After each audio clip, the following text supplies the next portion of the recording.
เผาเอาจีเอาเนาะพี่น้องตัวเล็กจีนเขาดังแล้วลุงบอก ก็เอาตัวร้อนในปลาเนาะแม่นบอก กันหาน้ำไม้ไปเจอที่เมียสิหายเลยคือเท่าเรียบร้อยเลยเนาะ มันบ่คมหมดทำไมนะบ่กินได้บ่ จักแล้วคมเลย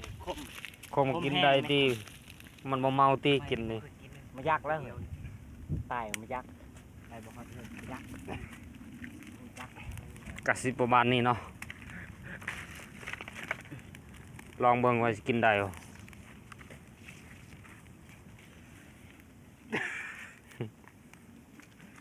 ใส่เลยไฟก็สิดับเลยนี่เจ้าฟานไว้เยอะ วันนี้อยู่ที่ภูสังแหเด้อ เชื่อด้านง่อยเด้อ